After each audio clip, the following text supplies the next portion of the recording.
Welcome to the Volunteer Youth Worker Podcast.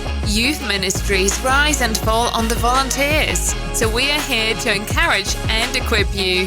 Join the conversation as we tackle the practical questions you are asking so you can help the next generation know Jesus.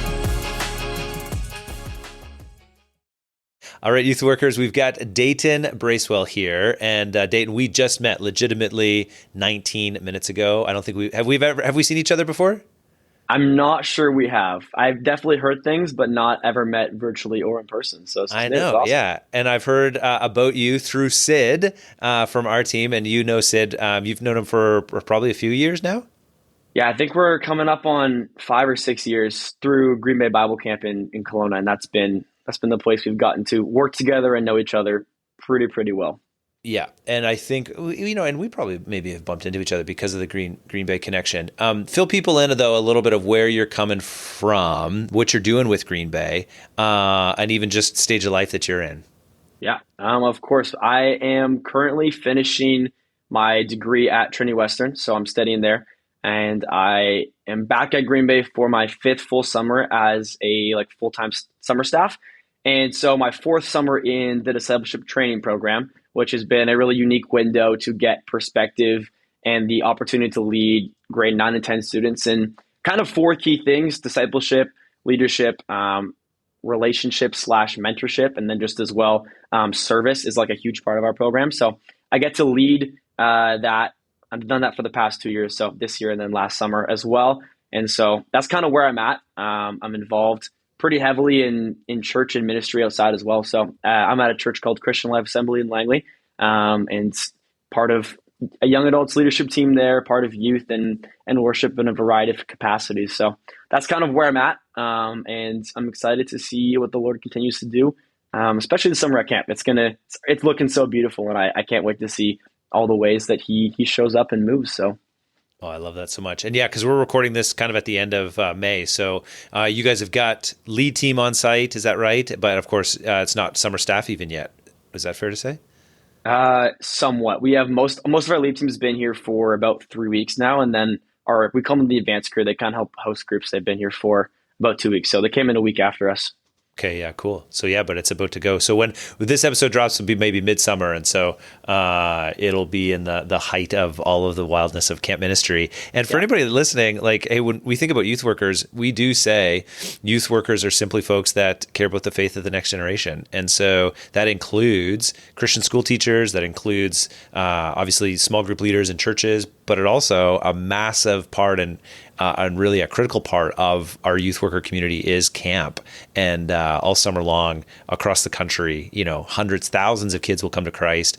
Thousands of kids will be discipled. And it's because of incredible camp ministries. So grateful for you being a part of that. And obviously you're pumped for that. Now we got to this conversation because Sid had introduced, Sid and I were talking about this summer as we're kind of going through these different spiritual practices and kind of with a different angle. So, as I mentioned to you, for our youth workers, we usually try to answer different questions that they're asking. Ends up being fairly practical in the idea of here's some tools or some tactics. However, we really felt there'd be a cool opportunity to share some of the win stories as youth workers and students specifically are actually experiencing spiritual disciplines, experiencing growing faith in Christ through different actions, through different kind of commitments. And so that's been, I think, a bit a part of your life pretty intentionally over the last couple of years. Would that be fair to say? Absolutely. What was the spark to you caring about specific disciplines? And then what was the spark for it not just to be about your disciplines, but that you've invited other people to it? How has that kind of happened? Yeah, that's a fantastic question. I think the igniting in my own heart to actually begin to live a life of discipline was actually, I think, motivated by a lack of discipline. And so it kind of started in 2021 summer when I first came to Green Bay, and I was actually in a community of people that were living in discipline, and I found myself not living in discipline. And it was more of a off and on for me. There were some periods that were fantastic and some periods that were really stagnant and distant and honestly characterized by minimal discipline. And I think I began to notice in my own life the times that I was disciplined in terms of spiritual practices, there was a much different kind of way that I carried myself. There was a different way that I felt myself engaging in communication and relationship. And then also I just began to notice in people who were living like me towards the same goal, serving as well at camp, it was so important for them, and they actually led and served so well because of what they were rooted in consistently every day. And I looked at that and said, I found the same when I do that, and I found it completely opposite when I don't do that. And so it was kind of this like this give and take of when I was rooted, I found myself very aware of how God was moving in my own heart and like engaging also in the spaces that I was in. And then when I wasn't, I found myself not experiencing those same things, actually feeling less, what's the word? Having less of the fruits of the Spirit, actually, in terms of how I was living. And that difference was something that was like, okay, I want to be someone who is doing this consistently. And then I think in terms of the second part, when it was what's kind of caused me to desire to see these disciplines be taken up by specifically the next generation, was I think actually prompted by my own journey and seeing that in the people that I was leading and saying that, hey, like you guys are actually like going to walk through the same stage of life, the same things that I did. It might look different for all of you, but for the most part, I think there's this like time in high school and in like adolescence that there is like a desire to kind of figure out who we are, and like they talk about like coming of age, and in a sense, I wanted people to experience what I had come and found to be true, is that a life of discipline and devotion and discipleship to Christ is the most fulfilling, the most purposeful, and the most beautiful, and kind of saying, hey, I don't want anyone to miss out on that. And I actually want you to begin to practice this so you can see that it is true, that it is good, and that it is the best, and then allow you to continue in that and give you tools to keep that going. So those were kind of the two things that pushed me in that direction. Well, that's so cool. I love that you anchored it in the idea of the fruit of the Spirit, because that's such a gift, I think, that we can receive. And the fact that you can actually kind of like till that soil, and that fruit can actually kind of well up in you through the disciplines. Because if you look at like any just random person, even somebody that doesn't believe anything that we believe, and you're like, hey, would you like a little bit of more love, joy, peace in your life? Would you like some more self-control and some faith, gentleness? It's like, yeah, that's what everybody wants. What a beautiful gift. And yet, that fruit starts with kind of tilling the soil with some discipline. What did that look like for you when you were in community that had discipline, you didn't, and then you said you kind of you kind of leaned in? What specifically did that mean? I think it began with trial and error, honestly. And it was interesting. And I began this like practice of discipline, trying to just figure it out on my own. And I actually missed out. And maybe let me say, like, when you say practice discipline, what do you mean by that? Like, what is the discipline of spiritual practice, or what is there's many, obviously we know Yes. that, but like, what were you trying and tinkering with? The beginning for me, I think it started simple, and it was time in the scriptures, and it was time in prayer. And I think those two are obviously two of many, but they're so foundational. And I do think that like we are actually called like in the scriptures to like, the Psalms has some crazy language and I love it. It's like to pant and like be like longing for the things of God and his word. And so I think that was, I noticed that, and I said, I want to begin with that. And it kind of started as a trial and error, as I was saying. And then I actually realized that I had so many more resources than I thought I did.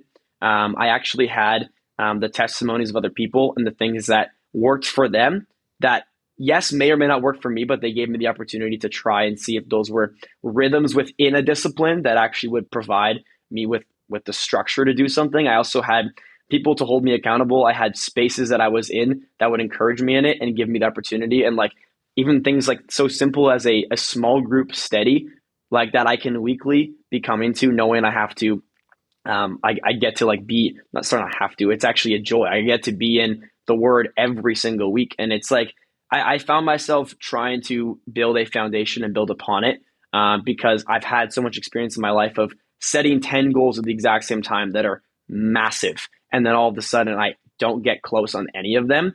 And I kind of begun that way with that trial and error, like I was saying. And slowly I realized, no, I have to start with something. And it might just be a verse a day, But for me, that verse a day became a chapter a day, became me not just wanting to read a chapter to check it off the box, but it became actually a longing of my heart to spend time in understanding God's character and his heart for me and the way that he has what he's given us in terms of his word. And then that has built on immeasurably so. And so now it's not a question of how much am I reading every day? It's a question of like, I'm checking my heart and like my attitude towards coming into a space of discipline, saying, not am I doing this so I do it, but am I doing this out of a place of just love and adoration for Christ? So, yeah. Oh, I love that. And it's such a good word because it can start so small. It can start just right away. So like, even I think about like, hey man, there's a youth worker listening. They're like, oh shoot. Like I'm in that season where I've dropped this, my discipline's dropped off. Can't remember the last time I opened the scriptures for myself. Like obviously, I end up at church or I'm at youth group and whatnot. And to you, I might say like, hey, most valuable thing in this moment could be to stop the podcast, just over the Bible app, hit it to audio. You're already on audio. Let this be the moment. Go for a couple of minutes. Get a few verses in, and just let this be this spark to something. Because the more I think we put ourselves in space where God can actually speak to us in that way, what a gift that would be. And so now that we've lost the heathens from the podcast, they're now listening to the Bible. That's a joke. We are all heathens, and we're all on our journey. But Dayton, okay, so you've got that personal experience going. You're ramping stuff up, and then you start calling some of the students that you're working with to disciplines. And what are some of the things that you've noticed with the DTP students that you're working with? What are some of the disciplines that you find you've seen great things come from? Like you've got maybe some stories to it. What would you kind of call out as something that's been really encouraging to see? There are many. There absolutely are many.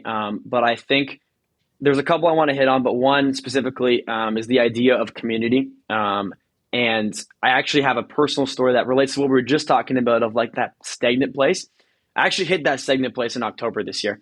Nice. I came back from camp and it was like the most unbelievable summer I've ever had. And then I came, things were great for like 2 months. And then all of a sudden I could not get myself to do a discipline whatsoever. And I remember hearing from my adults pastor a story of like someone that he had kind of been in a relationship with who just needed like help beginning discipline. And he said, I'll text them every single day asking like what they've read, checking up with them. And I went to him after like a Thursday night service. And I just said, hey, Matt, I need to be held accountable for my reading of the word and my spiritual disciplines. Can you check in with me every single day? And he's like, absolutely. And he was like, and I was like, okay, awesome. Let's get coffee like next week. And he's like, yes, but you're going to start tomorrow and text me what you've read. And it was that point of like, we can begin right away. And it was so simple, but it started as the smallest portions when a place where I just felt so dry and so like honestly unalive spiritually. And this is recently that we're talking about. And since then, every single day, like we send each other voice memos, he checks up on me. And it was a person of accountability to hold me in line with a rhythm that I knew and he knew would be the most beneficial and sustaining to me. And it's often that for myself, it's that posture of remembering that I can remain consistent in something because it's bringing fruit, even if I might not see it in that moment when I don't feel it in that moment. And I think I have countless testimony in my own life of just how God has worked in the spaces and times that I don't feel it or see it. And that's a constant theme, I think, in youth is the like, I'm doing it and it's going great. And then all of a sudden something like stops and I don't feel it anymore, or doesn't seem like he's there or doing something. And I think one of the things I've really desired is to have like my students hold themselves to those rhythms and actually see it through for God to complete the work that he's doing in that time. And so anyways, with that, like the next months were unbelievable. And it began with slowly rediscovering disciplines of reading the word, and beginning like a prayer life and journey. Like, and it's really cool. There's this one random thing, actually, if I just add this tidbit, I think it's adapted from maybe core wrestle and like monastic spirituality, but it's a rhythm of praying through the Psalms every day. And so you start with like the day of the month. So today's the 23rd. So I read the 23rd Psalm today, and then I add 30 every time. So it's the 23rd, the 53rd, and then 83rd, 113th, and 143rd Psalm. And you pray through those 5 Psalms in the scriptures, and just the truths that are written and revealed in there. And it like opened my eyes to like an even greater understanding of who God is And the Psalms is the prayer book of the Bible. And so those two rhythms, Matt encouraged and held me accountable to, and he still does to this day. And the reason I bring that up is because that was so profound for me that I knew accountability could not be understated, especially when it comes to my position as a leader, because Matt's my leader and someone that I look up to, someone that I desire to be like in every respect of the way. And I am blessed that I have the opportunity that people feel the same about me. And so with community, I have a group of boys that I'm blessed to spend every Saturday with doing a Bible study. And we don't live in the same place. Most of them are from Calgary and I'm from Vancouver, so we hop on FaceTime. But every single day in our group chat, we text each other what we've read in terms of scripture. We talk about what we're learning. And these are grade 10 boys. They're not super I don't know, mature and advanced people. They're still figuring life out. They're going through the rhythms of high school, the good, the bad, the ugly. And yet they're so committed to seeing their lives become like Jesus and being formed in that space, not privately, but publicly. And so, yeah, within community, I think it's so important for there to be people as leaders who hold others accountable, and then as a leader to be held accountable yourself. And so I'm never in a position where I am too much above them or too much not need accountability. I'm as desperate for the things of God as they are, and I'm as desperate to be held accountable, to remain rooted in his ways and in the things that make me actually become like him. So I know that took a bit of time to explain, but I think that picture is really cool where, yes, as leaders, we have times where we dry up and we might feel distant, yet we actually have the blessing of people who are leading us to remain accountable. And that's created so much fruit. And now even given me ideas for how I can then do the same for the people that I'm leading. And it's been beautiful.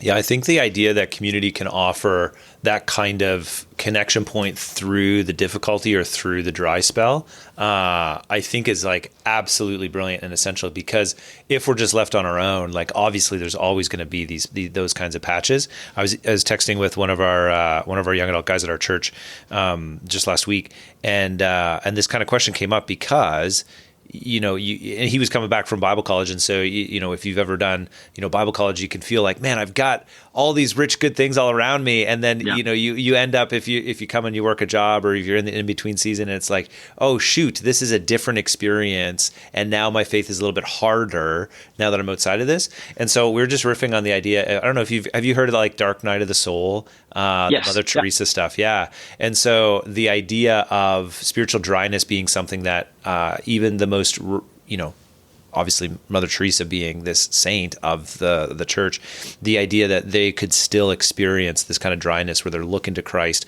hoping to see something. And as they track along, they're doing it through obedience and faithfulness.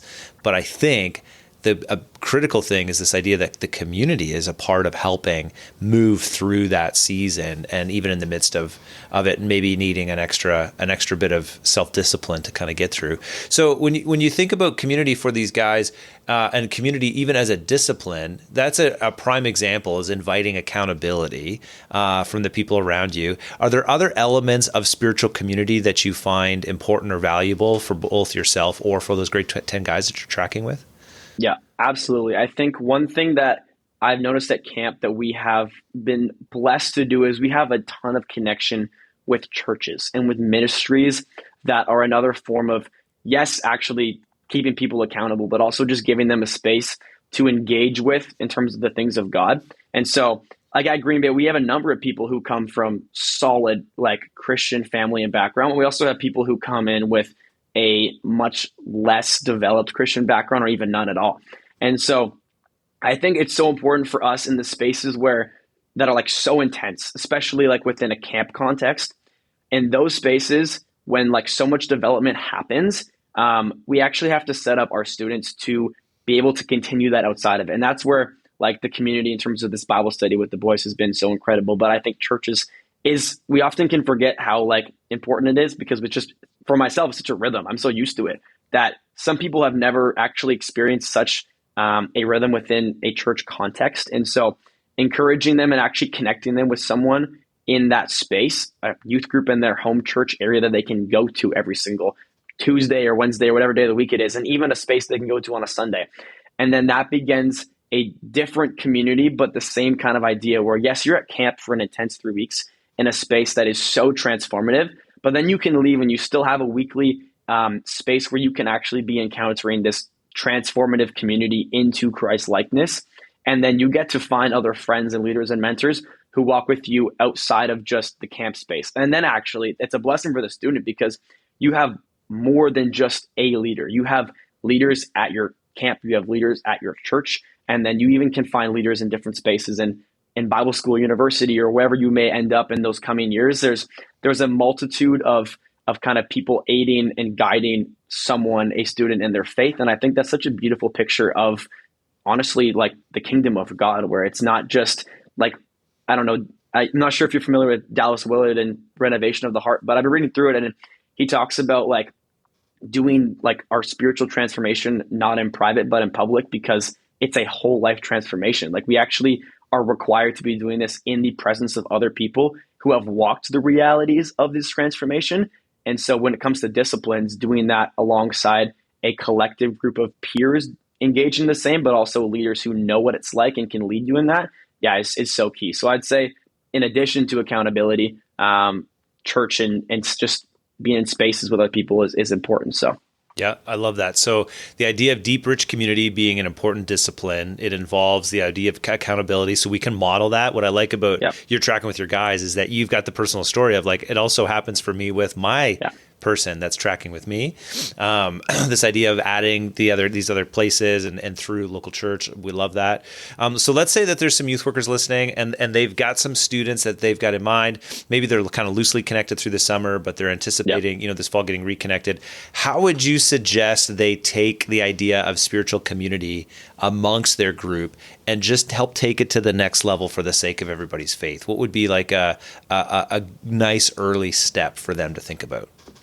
I think this is a bit vague, but I'll try to get specific in a second. But I think I cannot understate the importance of presence. And presence can be virtual, it can be in person, obviously, ideally in person. But I think there is something to say that a student knows and notices when you go above and beyond. And there's a large distinction between you sacrificing to take time out of whatever you got going on and say, hey, so glad you're back. I hope you had a great summer. I can't wait to hear about it. Let's spend some time together. I think that relationship sets up so much more than just getting to know someone. It sets up a depth of engagement when it comes to spiritual conversations, sets up vulnerability. And so I think with that, it's actually demonstrating to a student that you know that they're there, that you care enough to take things out of whatever you got going on so that they are seen, they're noticed, and they're heard. And you can do this in smaller groups, like 2 or 3. You can also do this one-on-one. And then for the leaders who are leading leaders, I think it's important that there's actually this setup so that, yes, like if you're in a large group of 200 students, or even in my case, I'm with a group of like about 50 students per term. So 150 students overall. And I have about like six leaders. And I wish that I could have that with every single one of my students. That's my desire. It's my hope. Unfortunately, it's just a little bit unrealistic and impractical. And so am I actually able and am I equipping my leaders to be able to do that for their students? Because they can do 10 each. That's totally feasible. I can't do 150, neither could they. But it's making sure that we are actually seeing the people who are there. And when people are like know that they're actually being like noticed by the leader, they're being cared for, their gifts are being called out and encouraged. It begins with some time with them. And then pretty soon you're talking about how, like what it looks like to live as a Christian in X hard situation or Y hard situation, or despite my family or despite my school context, or I don't know. I think the family, school, and sports are like the 3 core to like kind of like life spaces for youth students. I've noticed that a lot in my time, both at Green Bay, but also I'm at home in youth ministry. And so making sure that you actually even show up to that. Like, I can't tell you the importance of showing up to a kid's sports game. Though like they won't maybe show it all the time, especially for people more introverted, but those students, when they go to a game on a Friday night, they're like, wow, this person loves me. And my youth leaders did that for me. And I was so moved and I was so honored. And it excited me. I was like, this cool person in my life who I want to be like is going to spend time with me. And I actually get to now show off the fact that I have the super epic leader And all my friends are like, who's this person like you're hanging out with? I'm like, oh yeah, that's this guy. You want to come to youth group on a Tuesday? And so it doesn't always happen that simply, but there is this like invitation that even these students then are noticed with a peer and mentor in their lives, and other parents, other classmates of theirs, other friends are noticed that. And there even begins to be questioning on their end of, why is this person so important? Why do you want to be like them? And that just, the impact spans beyond the individual. I love that so much. Dayton, these are great ideas. They're great thoughts. It's an encouraging story, even just to hear kind of the work and the things that are happening with these students that you're tracking with. We're excited for your summer. As we kind of come in for a close here, are there any last words of encouragement or anything else that you wanted to say as we think about this kind of spiritual discipline of engaging with community and doing deep kind of a Christian spiritual community with one another? Yeah. Thank you, first of all, for having me. I'm very honored. But I think, yeah, in close, like there's obviously a number of thoughts I still have on this, and I'm in no way any expert or perfect in this, but I think the experience that I've had has taught me a couple things. I think one, that, like I mentioned, that presence is so important, and that like these small acts that we honestly might overlook because of what we deem as insignificance can really turn out to be the foundational building blocks for so much more, in the same way that like we build our spiritual disciplines and foundations on small steps. I think the ability to encourage that in our students and see them live that out begins in the same kind of way, with the same structure of, hey, like, let's start with the very, very basics. Let's start with the first things. And that actually has to even begin from a place of relationship with the student and understanding. And then also, like, just recognizing that it's not going to play out the same in every scenario, and just actually inviting the Spirit of God into each and every space and relationship, and saying, Lord, I am only capable based on what the gifts you've given me and what you've allowed me to see and understand, and actually like submitting continually to the Lord and saying, like, Father, I actually want to know how to bless the student and serve them, because I desperately desire to see them know you. And so just asking that the Spirit will like open our eyes to see and our hearts to like receive what we actually can do in those spaces to help. And because sometimes that might be doing less than doing more. And sometimes that might be actually walking so closely with the student for a longer period of time, but just making sure that, yeah, we are not the ones who understand and fully grasp everything. We get a beautiful perspective on it, but just, yeah, I think there's such an important dependence and submission to the Lord, especially when it comes to leadership, especially when we are also figuring out our own disciplines. Like, I'm thinking of what I mentioned earlier. I was struggling in October. And so in no way am I an expert in this, but I think I actually am able to have an impact so long as I yield to the leadership of the Spirit and of the Father, and allow work to be done in my own heart too. And that not forgetting that it's a thing that I'm teaching others, but it's actually something that I'm leading and I'm teaching as I am being led and taught, and I am being changed and transformed in my own heart. And that inner transformation actually can and will propel me to allow others to begin to experience similar things. So yeah, those will kind of be my closing thoughts, but yeah. That's great, man. Really appreciate your time. Grateful for the work that you're doing at Green Bay, the work that you got going on with Trinity Western, with CLA. And really appreciate you. And I know for people listening, if you've got questions for Dayton, I always leave my contact in the show notes and I can connect the dots if that's helpful. But appreciate the work that you're doing, and hope that it's a great summer. Yeah. Thank you, Jeremy. Pleasure to chat. And yeah, if anyone has thoughts or questions, do not hesitate to reach out. I love a conversation with pretty much anyone. So yeah. Appreciate it.